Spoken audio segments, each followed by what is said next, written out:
Peace, love, and light. My name is Sayeda. I am here to help anchor new timelines, creating quantum tools for you to access more of your own inner divinity.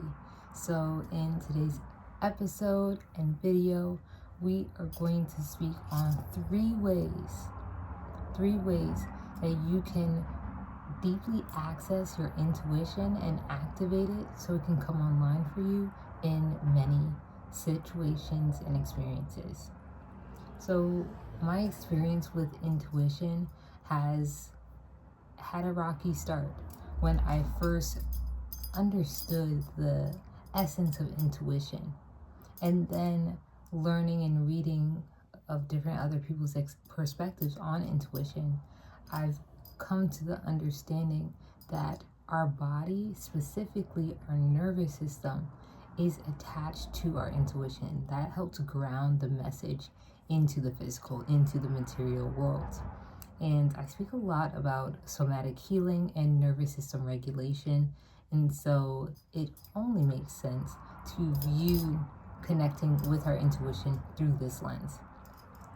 But before we jump into the first one, Florence Scovel-Shinn, I believe I'm saying her name right, she has a beautiful quote saying that prayer is telephoning to God and intuition is God telephoning back to you.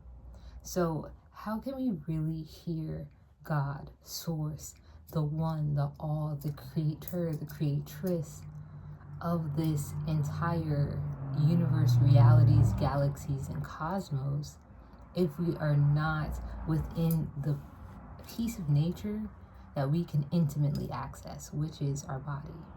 So the first way, dropping into your body whenever you're about to make a decision. Always drop in. Ask yourself, how are you feeling? How does this feel in your body? So the body speaks in sensation. Intuition is not always loud. It's subtle, somatic, and sovereign. Intuition is not always loud. Oftentimes our ego is searching for the loudest thing to give us a sign and to make sure that we're on the right path. We want to see all these signs. We want to have confirmation. That's why many people go down the tarot card reading rabbit hole. I know I did at one point. A lot of people go down the angel number rabbit hole, seeking signs and synchronicities outside of themselves without slowing down to see what are the internal signs that may be coming up that I could be missing. So before saying yes or no to something, I want you to pause. Pause, take a moment, close your eyes, ground yourself with your breath. Feel into everything, feel into your inner space, and ask yourself, how does my body feel? And then notice. Once you ask, notice. If you're experiencing agitation, tightness, constriction, nausea, likely this is a protective no. Your intuition is telling you no. It's telling you there's a misalignment. There's something that is not fully aligned that won't be in your greatest or highest good. Essentially saying danger, danger, wait, caution, caution, wait. And so when you feel this, listen. That's the other key. So this is a truth that your body will tell you. A truth that your body will always tell you. But your job is to listen and take heed. So how does a yes or alignment feel like? That feels like inner harmony, opened up space. You don't feel that constriction. You feel a lot lighter. You don't feel weight on your shoulders or anything. You're feeling like a nice warm goosebumpy feeling, nice tingles, but that aren't sharp. It's very subtle, but this is how an intuitive yes can feel in your body.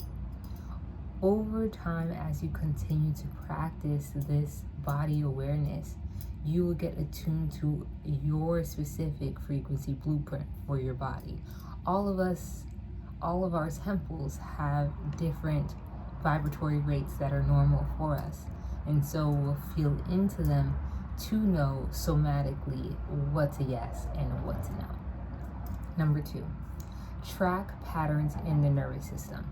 Your intuition is always online. It never goes dark. However, stress and dysregulation can mute its signal.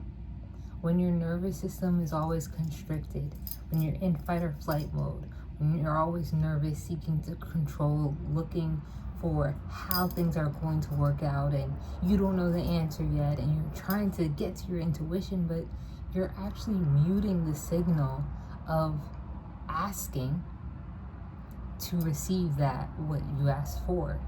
And have you ever heard of the problem and the solution not being on the same frequency? They're actually flipped, inverted interactions or relationships. They have an inverted relationship, let's say that. So this frequency of you having an intuitive moment, it can be tracked within your nervous system. So if you're in fight, flight, or freeze, it's harder to hear that intuitive guidance. But when your nervous system is regulated, you can better discern fear-based thoughts and true inner knowing. So nervous system regulation is actually not just about being calm all the time, but it's creating increased discernment through full body awareness, through nervous system awareness, that now you can see and feel where there's some distortion in your field or where there's greater alignment when you are moving from a heart space or a head space, when you're moving from fear or from love and truth. So I notice as I've begun to continue to track my nervous system and track my breathing patterns, I notice that when I am in fear, I either am not breathing at all or it's really shallow. Really shallow. And fear takes me out of my body consistently. And so the more that I'm aware of it, now I can bring my body back, bring myself back home to my body. My body doesn't really go anywhere. It's my awareness, my conscious awareness that goes other places and abandons the nature of ourself. Our body is nature. It's just as important as the trees, just as ancient as the trees, our quantum body technology. So that's why it's so key to understand how our body reacts and responds, so we can choose to respond rather than react. And over time, it gets easier. Over time, there's not as much of a gap. You notice that now you're more aware of what's going on, so your reaction time is less, and you choose responses, you choose respect, you choose truth, you choose proper boundaries, because now you know when boundaries have been overstepped, even with what your body is signaling. That's so key, and that's why this is such a great practice to really anchor into your full body awareness, but also heightened intuition. So the third one, let your body speak through movement. This is what yoga has taught me. This is what having a walking practice has taught me. Walking with no headphones, walking with just yourself, fully yourself, and feeling into your body, breathing with every step.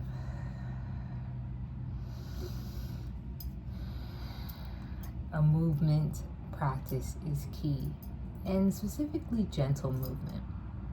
So with yoga, the goal of yoga is to be fully there. That's the only goal. It's not to do the splits, it's not to do a handstand, it's to meet yourself where you are at that moment. That's it. That's the goal. And when you continue to meet yourself in the moment, your intuition becomes louder naturally. Because it's like, oh, okay, you're listening. So if I'm listening to something, I will hear that sound louder, even if the volume hasn't shifted with whatever is signaling or sharing that frequency. That's exactly how intuition works.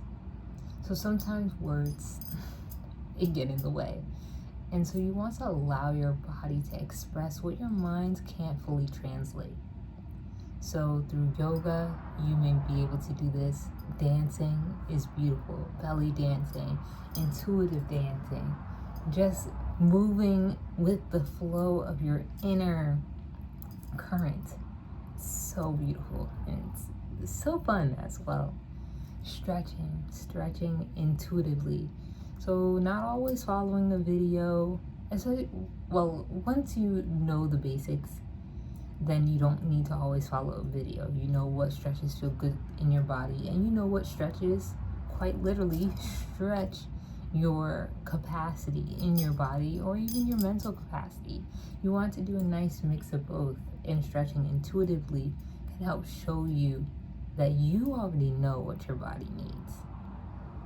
So you want to notice, where does your body want to move?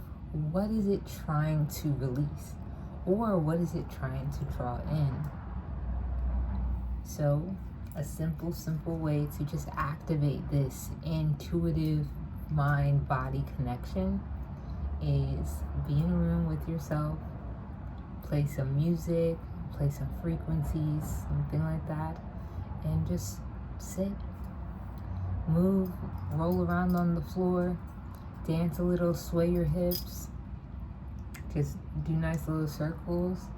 And while you're moving, remember to connect with your breath.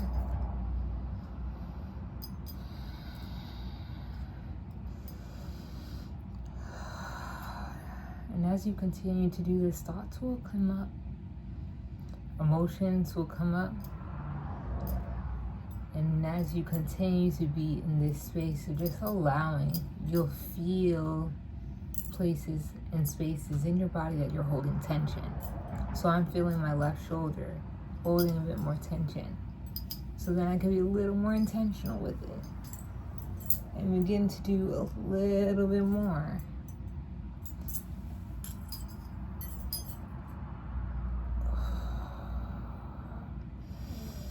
So that's nice. Just really getting into stretching parts of yourself through intuition. Your body already innately knows what you need. It's just that we're not always asking it. We're not always respecting the wisdom that our body already holds. We think that our mind has to hold it first, and it doesn't.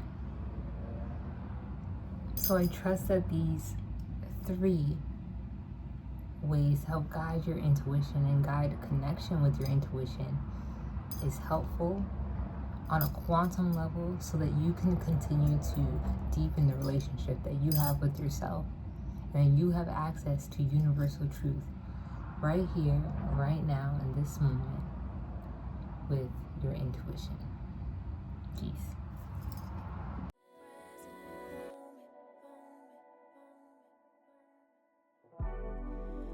I honor God when I